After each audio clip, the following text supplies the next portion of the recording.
Questions 18, 19 and 20. Some tricky questions here. 18. Which could act as a nucleophile? So what's a nucleophile? That means plus loving translated from Greek. But actually what it means, what its definition is, plus loving, nucleophile translated. Its definition, what it actually is a lone pair donor. So it donates its lone pair and attacks bonds with atoms that have got a plus on them. It's plus loving, but it's a lone pair donor. So we're looking for something with a lone pair. Let's have a look. BH3. Now, B, boron, is in group 3. It's got 3 electrons in its outer shell, and it's got 3 bonds to the H's. Those 3 electrons in the outer shell are all bonded up. They're all in bonding pairs with the H's, so that hasn't got any spare lone pairs. NH4 plus. N is in group 5. It's got 5 electrons in its outer shell. However, it's got a plus. It's lost an electron. So it's now got 4 electrons in its outer shell, and they're all bonded up in bonding pairs to 4 H's. So that's got no lone pair of electrons. It's got no spare electrons. pH3. Here we go. P is in group 5. 5 electrons in its outer shell. 3 of them in bonding pairs, but there's 2 left over. There's a lone pair, a pair of electrons on that P. That are not involved in bonding. SiH4, silicon is in group 4, 4 electrons in the outer shell, all involved in bonding pairs with the 4 H's. Your answer is C. Which statement is true about polychloroethene? So polychloroethene has come from a chloroethene, in other words, a C to C double bond with HHHCl. So it's C to C double bond, an H and an H on carbon number 1 and an H and a Cl on carbon number 2, and when it's formed polychloroethane, the double bond is broken and then all of the monomers are now joined together with single bonds. So let's have a look. The empirical formula is CHCl. No, I've said I've got C to C and I've got HHHCl. So I've got 2 C's and 3 H's and a Cl. I've not got equal numbers of each. So that's not true. It decolorizes bromine water. In other words, turns bromine water from orange to colourless. No, it's not going to do that unless it's got double bonds. And in polychloroethene, the double bonds are broken to make single bonds in a very long chain. It won't decolorize bromine water. It's got single bonds. Its brittleness is reduced. In other words, brittleness reduced. Brittle means it's going to snap.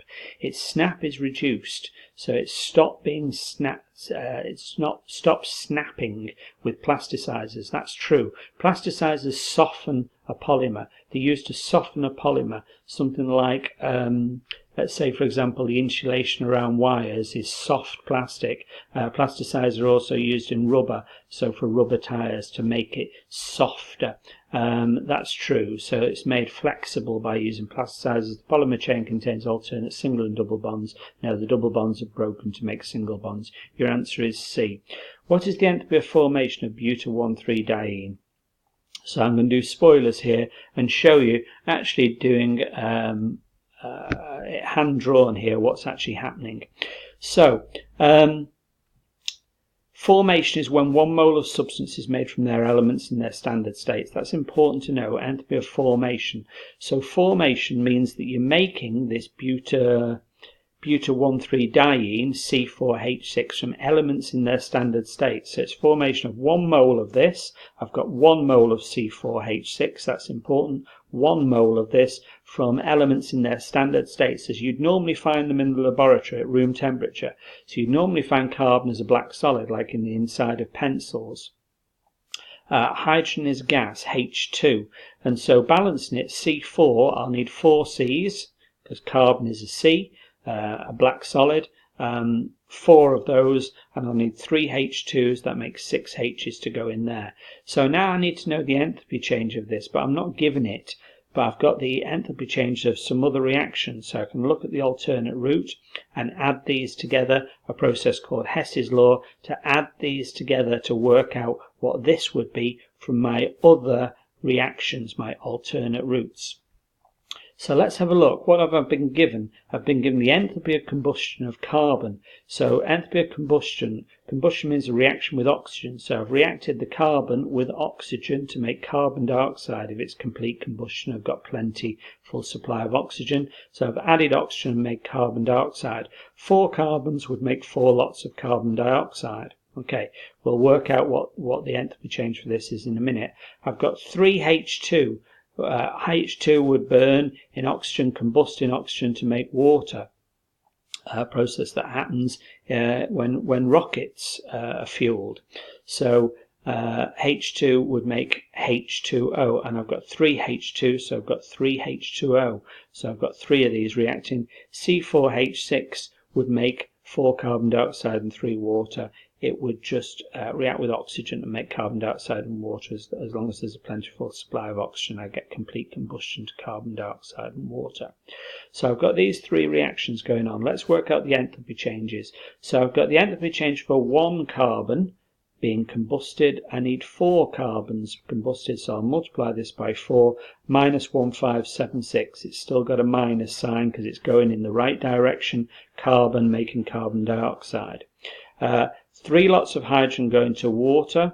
Hydrogen combusting, 1 mole of hydrogen combusting is minus 285, but I've got 3 of them, so that's 3 times minus 286, minus 286 is minus 804, going in the right direction, still going in this direction, hydrogen being combusted to water, so it still retains its minus, it's still going to be exothermic, highly exothermic, as a rocket being fueled is.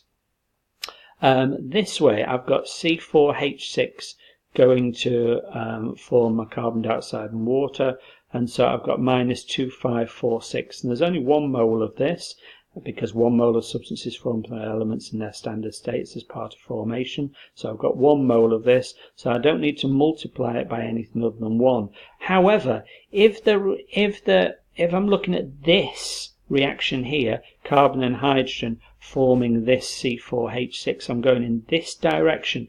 These need to reflect this. I've got to come round in this direction. Now they're in the right direction, so they keep their minus signs. However, this one, this combustion, is coming this way, and I need it to go from here to here to here to here to here. I need to reverse this sign. It's in the wrong direction, and so what I'll do to reverse the sign is that a minus becomes a plus. So it's the same enthalpy change, except that instead of giving out heat this way it will take in heat, and instead of being exothermic with a minus, it becomes a plus. So now I've got plus 2546. If I add together minus 1576 minus 804 and plus 2546, I end up with answer A, which is plus 112.